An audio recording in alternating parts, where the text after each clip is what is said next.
네, 오늘 예배당에 오는 길에 비가 많이 내리고 있더라고요. 근데 보니까 날씨가 조금 포근해진 것 같은 느낌도 좀 들었습니다. 하나님이 이제 추운 겨울이 가고 봄이 오고 있다 이렇게 말씀해 주시는 것 같은 느낌이 들었는데요. 우리 오늘도 하나님께서 따뜻한 봄비와 같은 말씀으로 우리의 마음을 촉촉하게 적셔주기를 예수님의 이름으로 기도합니다. 네, 여러분은 신앙생활 가운데 기억에 남는 몇 가지 문장들이 좀 있으십니까?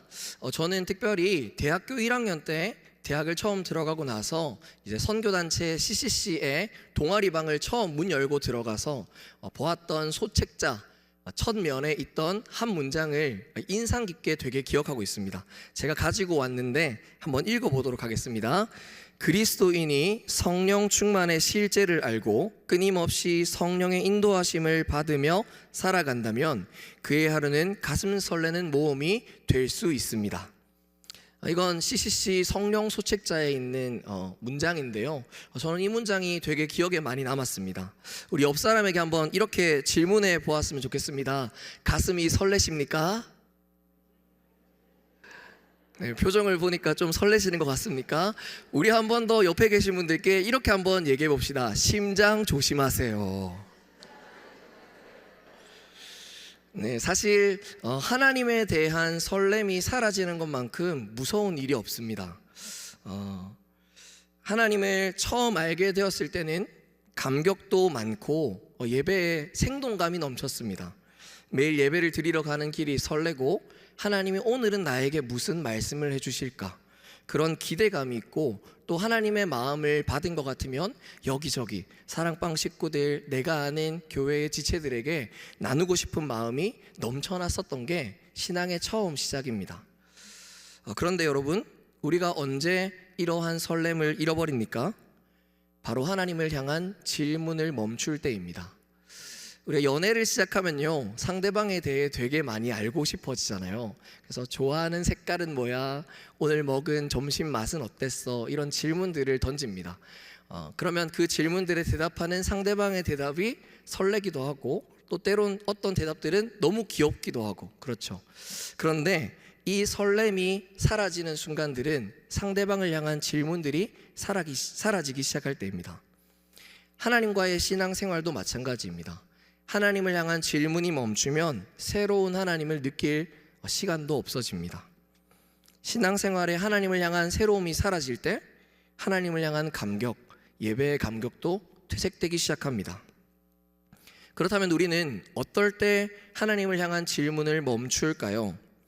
그건 바로 다 안다라는 착각이 내 마음속에 자리 잡기 시작하면 질문을 멈추게 됩니다.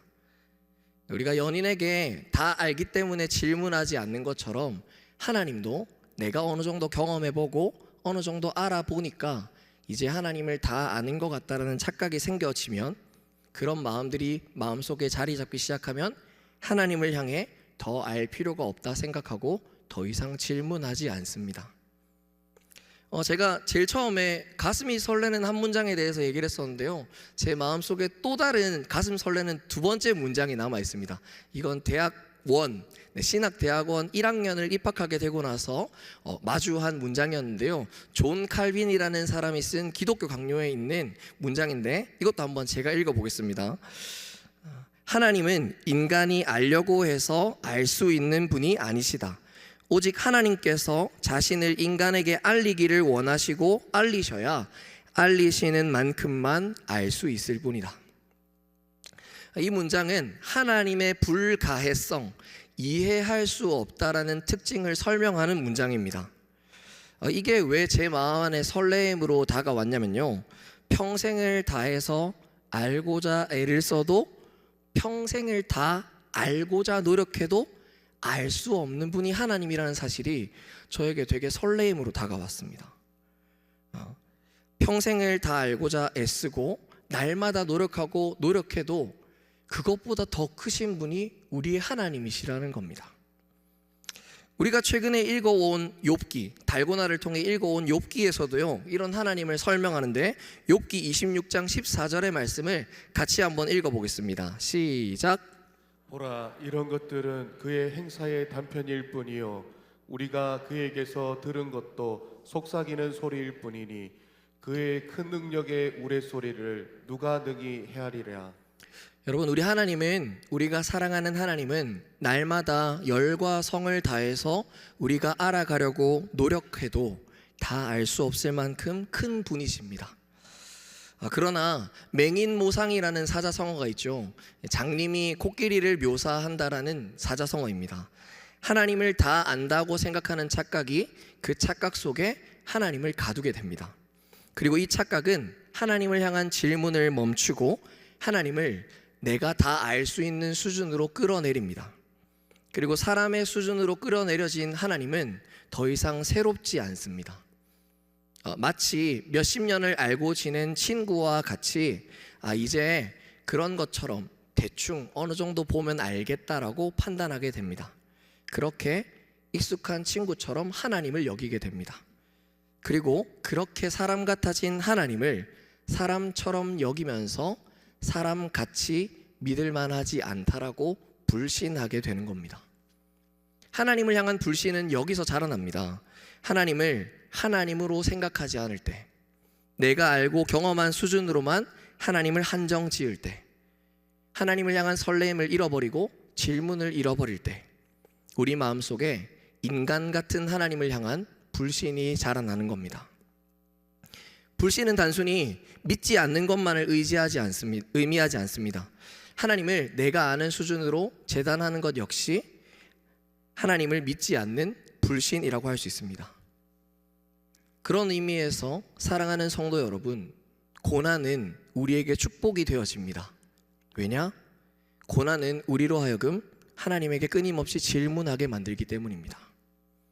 비록 그 질문의 모양이 항변이거나 혹은 반항이거나 원망이나 비난일지라도 하나님, 도대체 하나님의 뜻은 무엇입니까? 라는 질문이 저절로 나오는 이해할 수 없는 고난 앞에 있을지라도 그 질문은 우리로 하여금 더 크신 하나님을 알고 이해하도록 경험하도록 우리를 인도해 줍니다. 사랑하는 성도 여러분, 혹 오늘 예배 가운데 하나님을 향한 질문이 멈추신 분, 또 하나님을 향한 설렘이 사라지신 분이 있다면, 그리고 고난 가운데에서 하나님을 향해 무수한 질문을 던지고 있는 분이 있으시다면 하나님께서 여러분의 삶으로 찾아가셔서 눈꺼풀에 불신의 허물을 벗겨주시길 예수님의 이름으로 기도합니다. 먼저 오늘의 본문은 욥의 대답으로 시작합니다. 42장 1절의 말씀을 우리 같이 한번 읽어보도록 하겠습니다. 시작. 욥이 여호와께 대답하여 이르되. 대화에서 대답이 있다라는 건 상대방의 말이 있다라는 걸 전제합니다. 다시 말해 욥이 1절에서 대답한다라는 것은 그 전에 하나님의 어떤 말이 있었다라는 걸 우리에게 알려줍니다. 그래서 특별히 오늘 42장은 욥기의 결말 부분인데요, 이 결말 부분의 내용을 잘 이해하기 위해선 욥기 전반적인 내용을 복합적으로 생각해 보아야 합니다. 먼저 욥기 전체에 걸쳐 욥이 처한 상황은 어떤 상황이었습니까? 모든 재산과 사랑하는 자녀들, 그리고 자신의 건강까지 다 잃은 고난 가운데, 누구도 이해할 수 없는 고난 가운데 있었습니다. 그리고 이해할 수 없는 고난 가운데 욥은 끊임없이 부르짖으며 하나님께 질문하는 인생이었습니다. 즉 오늘 본문 앞에 등장하는 하나님의 말, 그러니까 욥이 대답하기 전에 하나님의 말은 고난 가운데 질문해왔던 욥에게 하나님이 대답해 주시는 부분이라고 할 수 있습니다. 자, 그러면 고난 가운데 있는 욥에게 하나님이 어떻게 말씀하신지를 한번 살펴보기 원합니다. 자, 그 전에 또 한 가지, 하나님께서 나타나셔서 말씀하시는 방법이 굉장히 특이한데 모든 말을 질문의 형식으로 말하신다는 겁니다. 성경책이 있으신 분들은 한번 이렇게 들어보실까요? 욥기 40장에서 6절, 40장 6절에서부터 41장 34절, 우리가 읽은 본문의 앞절까지 하나님은 끊임없이 욥을 향해 질문하십니다. 제가 잠시 시간을 드릴 테니까 우리 40장 6절부터 42장 1절의 앞부분, 41장 끝절까지 잠시 읽어보도록 하겠습니다.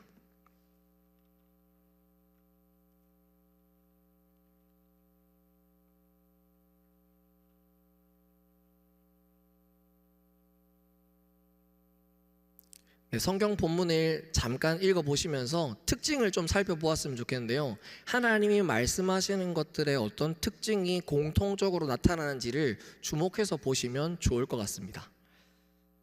시간이 많지 않으니 저를 봐주시면 제가 한번 요약을 한번 해드릴게요. 40장 6절부터 41장 끝절까지 하나님께서 계속해서 질문을 하시는데, 이 질문을 요약해보자면 크게 두 가지라고 할 수 있습니다. 첫 번째, 네가 무엇 하겠느냐라는 질문이라고 할 수 있고요. 두 번째 질문은 누가 무엇 하겠느냐라는 질문이라고 할 수 있습니다. 하나님은 이 두 부류의 질문들을 욥에게 던지시고, 이 욥에게 던지신 질문의 끝에 우리가 읽은 1절이 있는 겁니다. 자, 그렇다면 하나님께서 하시는 네가 그리고 누가의 질문에 대해서 욥은 어떻게 답변할까요? 42장 2절의 말씀을 같이 한번 읽어보겠습니다. 시작. 주께서는 못하실 일이 없사오며 무슨 계획이든지 못 이루실 것이 없는 줄 아오니. 하나님의 질문에 대해 욥은 주께서는 이라고 대답합니다.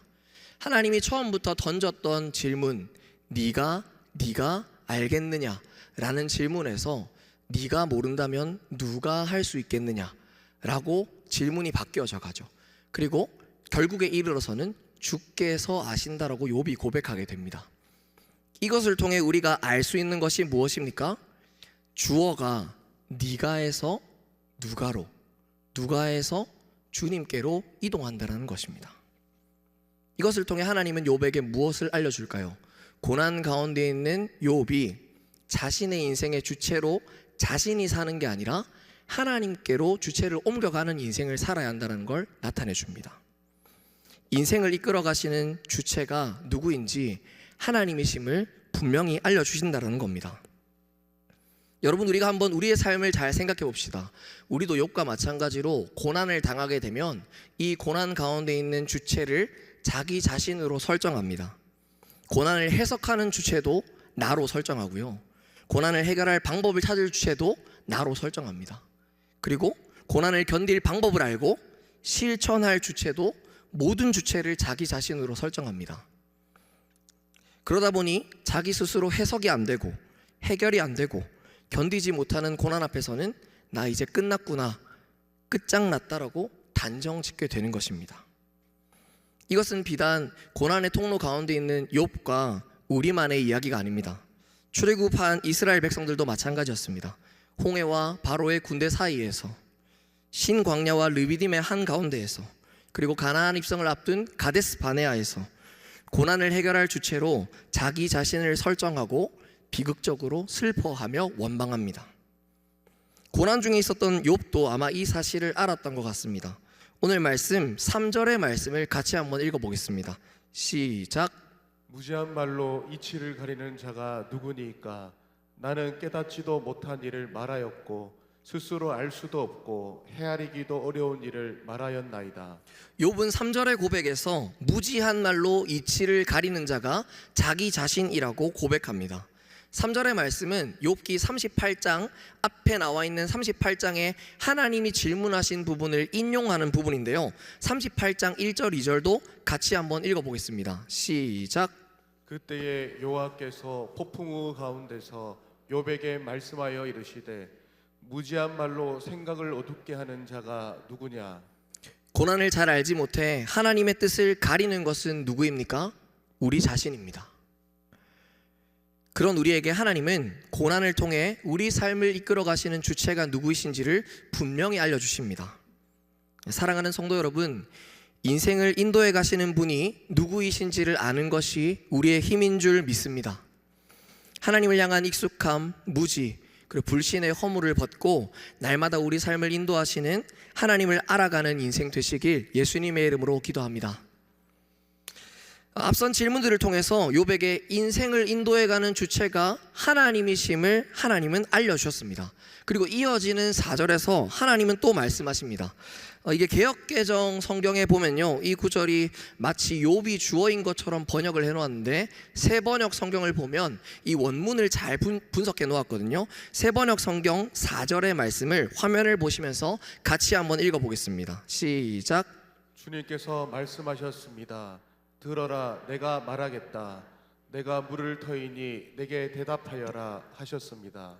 자신이 인생의 주인임을 말씀하시는 하나님께서는 욥에게 다시 한번 말씀하십니다. 뭐라고 말씀하나요? 간단합니다. 말할 테니 듣고 물을 테니 대답하라고 말하십니다. 그렇다면 하나님은 어떤 걸 말할 테니 듣고 어떤 걸 물을 테니 대답하라고 말씀하시는 걸까요? 이 질문들도 앞에 있는 내용들과 연관이 있습니다. 우리 잠시 생각을 거슬러 가보도록 하겠습니다. 방금 본문에서 욥이 대답하기 전에 하나님이 질문들로 욥에게 말씀하셨다고 하셨습니다. 그 질문에는 크게 두 가지, 네가 무엇 하였느냐, 그리고 누가 무엇 하였느냐라고 질문했다고 얘기했습니다. 근데 여러분, 여기 한 가지 질문이 더 숨어 있습니다. 하나님이 물어보시는 두 가지의 질문 말고도요, 한 가지가 더 숨어 있는데 욥기 38장 4절에서 5절의 말씀을 같이 한번 읽어보겠습니다. 시작. 내가 땅에 기초를 놓을 때에 네가 어디 있었느냐? 네가 깨달아 알았거든 말할지니라. 누가 그것의 도량법을 정하였는지, 누가 그 줄을 그것 위에 띄웠는지 네가 아느냐? 하나님께서 욥에게 물으신 나머지 한 가지가 무엇입니까? 그것은 바로 인생을 이끄시는 주체인 하나님께서 무엇을 하셨느냐라는 것입니다. 다시 말해, 하나님은 욥에게 자신이 무엇을 할 수 있는 분이신지를 나타내 주시고 말씀해 주신다는 겁니다. 자, 그렇다면 하나님은 무엇을 하실 수 있는 분이실까요? 우리 4절의 말씀을 다시 한번 읽어보겠습니다. 시작. 내가 땅에 기초를 놓을 때에 네가 어디 있었느냐? 내가 깨달아 알았거든 말할지니라. 하나님은 무엇을 욥에게 알려주십니까? 바로 창조를 알려주십니다. 하나님은 창조하실 수 있는 능력이 있으신 분이심을 욥에게 알려주시는 것입니다. 우리 신앙생활의 많은 문제들, 또 고난을 고난으로 잘 해석할 수 없는 많은 문제들은 하나님의 능력인 하나님의 창조를 잊어버릴 때 나타납니다. 많은 사람들은 하나님을 믿는다고 하면서도 창세기 1장 1절 성경의 시작인 태초에 하나님이 천지를 창조하시니라에 대한 믿음을 외면한 채 살아갑니다. 제가 개인적으로 대학 시절에 존경했던 선배가 있습니다. 이 선배의 대단한 점은 제가 한번 나열해 보도록 하겠습니다. 일단 저희 학교의 학생 학과장을 섬기시면서 선교단체의 대표 임원을 하시더라고요. 그리고 더 나아가서 교회 회장, 교사, 찬양팀을 하시고 더 나아가 외부 사역 찬양팀까지도 했습니다. 그리고 아르바이트까지 해내며 한 번도 4년 내내 과 수석을 놓치지 않았습니다. 과 수석에서 놀라시네요, 다들. 제가 보면 볼수록 대단한 분이다라는 생각이 들었습니다. 그래서 너무 대단해서 그 비결이 뭐냐고 물어봤습니다. 선배는 이 모든 것들을 해내기에 시간이 부족하지 않아요? 제가 고등부를 섬기다 보니까 우리 고등부 애들은 시간이 부족한 것 같더라고요. 다 똑같이 주어져 있는 시간인데 시간이 부족하지 않냐고 질문하니까 그 선배가 저에게 부족하다라고 답하는 겁니다. 그래서 근데 그렇게 부족한 시간들 가지고 어떻게 그 모든 것들을 다 해내세요? 라고 질문하니까 저한테 이렇게 말씀하시더라고요. 태환아, 사실 나는 모든 걸 해낼 수 있는 시간이 부족해. 근데 그래서 매일 기도해.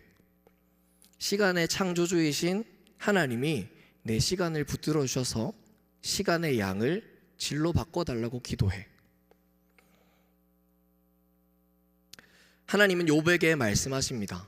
하나님은 천지를 창조하신 분임을 말입니다. 그리고 불신의 눈을 가리고 있는 우리에게도 말씀하십니다. 하나님께서는 천지를 창조하셨음을 말입니다. 하나님이 창조의 주인이심을 머리로 아는 믿음에서 벗어나길 바랍니다.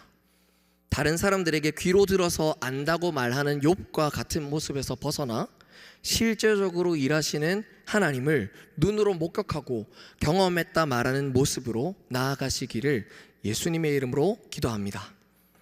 사랑하는 성도 여러분, 우리가 욥의 고난을 통해 또한 욥의 이 결말부분을 통해 알 수 있는 두 번째 사실은 무엇입니까? 인생을 인도해 가시는 주체이신 하나님께서 무엇을 하실 수 있는 분인지 아는 것이 우리의 힘이 된다는 사실입니다. 하나님을 향한 익숙함과 무지, 불신의 허물을 벗고 날마다 우리 삶에 새 일을 창조하시는 하나님을 신뢰하는 인생이 되시길 예수님의 이름으로 기도합니다. 우리 마지막으로 창조주 하나님을 실제적으로 경험한 다음 욥은 하나님께 어떻게 고백하는지를 통해 우리에게 하나님이 무엇을 말씀하시는지를 살펴보고자 합니다. 오늘 말씀 6절의 말씀인데요, 다 같이 6절의 말씀을 읽어보겠습니다. 시작. 그러므로 내가 스스로 거두어 드리고 티끌과 제 가운데서 회개하나이다.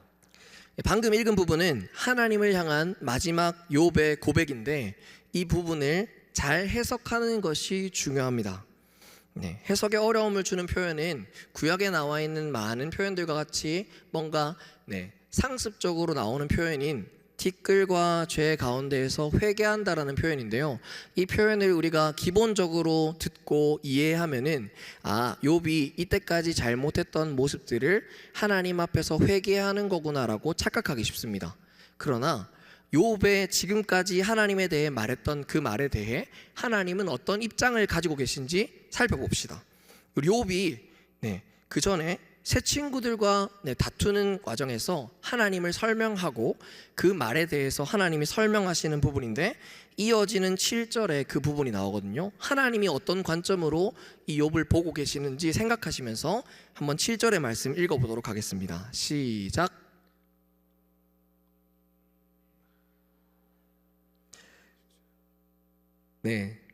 제가 읽어드리도록 하겠습니다.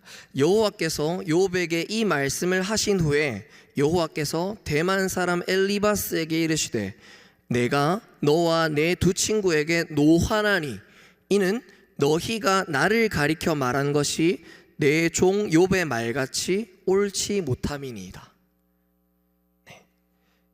하나님은 욥에게 와서 언쟁하던 새 친구들 앞에서 무엇을 말씀하십니까? 욥이 했던 말이 옳다라고 얘기하며 욥의 손을 들어주시는 겁니다. 그렇다면 6절에서의 욥의 고백은 하나님을 향해 틀린 고백을 했다라고 회개하는 욥의 말이 아니라 다른 표현이라는 걸 우리가 이해하고 다시 한번 살펴보아야 합니다. 먼저 이걸 잘 이해하려면 티끌과 재라고 설명되어 있는 이 부분이 어디서 온 건지를 잘 생각해 보아야 하는데, 욥이 앞에 30장 19절에서 티끌과 재를 언급했던 부분이 있습니다. 우리 30장 19절의 표현을 다 같이 한번 읽어보도록 하겠습니다. 시작. 하나님이 나를 진흙 가운데 던지셨고 나를 티끌과 재 같게 하셨구나. 욥은 어떤 상황에서 티끌과 재라는 이 표현을 사용합니까? 하나님 앞에서 너덜너덜해져 있는, 자신이 처해 있는 고난 가운데 있는 상황을 묘사할 때 티끌과 재를 설명합니다. 다시 말해, 하나님, 내가 처해 있는 고난의 상황 가운데에서 라는 뜻이 되겠죠.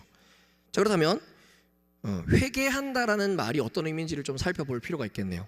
이 회개한다라는 말이 우리가 잘 아는 것처럼 잘못을 뉘우친다라는 표현이 되려면 보통 구약에서 슈브라는 히브리어 단어를 씁니다.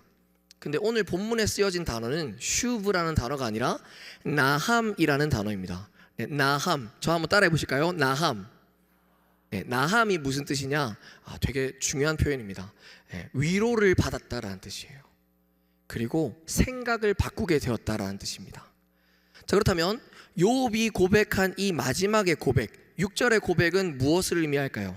제가 번역한 대로 한번 읽어드리겠습니다. 그러므로 내가 티끌과 재같이 너덜너덜해져 있는 나의 고난 속에서 하나님께 위로를 받았다. 그리고 나의 생각을 바꾸게 되었다 라고 욥이 6절에서 마지막으로 고백하는 것입니다. 사랑하는 성도 여러분, 이해할 수 없는 고난의 긴 터널 가운데 있는 욥에게 하나님은 찾아오셔서 첫 번째로 인생을 이끌고 가는 주체가 하나님이심을 설명해 주십니다. 그 두 번째로 이 모든 문제를 해결할 수 있는 능력, 창조의 능력이 주님께 있음을 알려주십니다. 그리고 더 나아가 티끌과 재와 같이 너덜너덜해져 있는 욥의 상황 가운데에서 위로를 더하시고 생각을 바꾸시는 분이 하나님이심을 말씀해 주십니다. 사랑하는 성도 여러분, 이런 하나님을 오늘도 마음에 품고 돌아가시기를 예수님의 이름으로 기도합니다. 말씀을 맺으면서 한 가지만 조금 더 얘기해 보고자 하는데요. 제가 어렸을 때부터 교회를 다니면서 하나님에 대해 잘 모를 때 제 마음속에 깊이 다가왔던 찬양의 한 가사가 있습니다. 여러분들도 좀 잘 아시는 찬양일 거라 생각하시는데요. 혹시 여러분 하나님은 실수하지 않으신다네라는 찬양 아십니까? 고개를 끄덕끄덕 거리시는 분들이 몇 분 계신데 여러분 이 가사를 잘 묵상해 보셨나요? 내가 걷는 이 길이 혹 굽어도는 수가 있어도 내 심장이 일렁이고 가슴 아파도 내 마음속으로 여전히 인도하는 까닭은 주께서 내가 가야 할 길을 잘 아심일세. 어두운 밤 어둠이 깊어 날이 다시는 밝지 않을 것 같아 보여도 내 신앙 부여잡고 주님께 모든 것 맡기리니 하나님을 내가 믿음일세. 지금은 내가 볼 수 없는 것 너무 많아서 너무 멀리 가물가물 어른거려도 운명이여 오라 나 두려워 아니하리 만사를 주님께 내어 맡기리. 차츰차츰 안개는 거치고 하나님 지으신 빛이 뚜렷이 보이리라. 가는 길이 온통 어둡게만 보여도 하나님은 실수하지 않으신다네. 사랑하는 성도 여러분, 욥의 고난 가운데 하나님이 우리에게 알려주시는 것은 무엇입니까? 하나님은 어떤 분이신지를 알려주십니다. 고난 속에 무수히 많이 생겨나는 질문을 통해 하나님은 하나님을 알려주십니다. 제가 쓴 시가 하나가 있는데요. 이 시만 마지막으로 여러분들에게 짧은 시인데 읽어드리고 말씀을 맺도록 하겠습니다. 시 제목은 나중에 알려드리겠습니다. 짧은 두 문장인데요. 넘어지는 것을 너무 두려워하지 말자. 그 넘어짐들을 통해 하나님께서 그림을 그려가실 것이니. 제목은 도미노입니다. 여러분, 우리는 인생의 많은 어려움들 가운데, 고난 가운데 넘어지는 것들로 일희일비하곤 합니다. 그러나 하나님은 실수하지 않으시는 분이십니다. 하나님은 우리 인생을 이끌고 가시는 주체이시며 새로운 길을 창조하실 능력이 있으시고, 더 나아가 우리를 너덜너덜해져 있는 티끌과 재 같은 삶에서 위로하시고 생각을 바꾸실 수 있는 분이십니다. 이번 한 주도 많은 상황들 속에서 우리의 삶을 붙드시고 인도하시고 가장 선하고 완전한 길을 창조해 가시며 위로와 새 힘을 허락하실 하나님과 날마다 아름다운 동행의 여정을 걸어가시는 성도님들 되시길 예수님의 이름으로 기도합니다.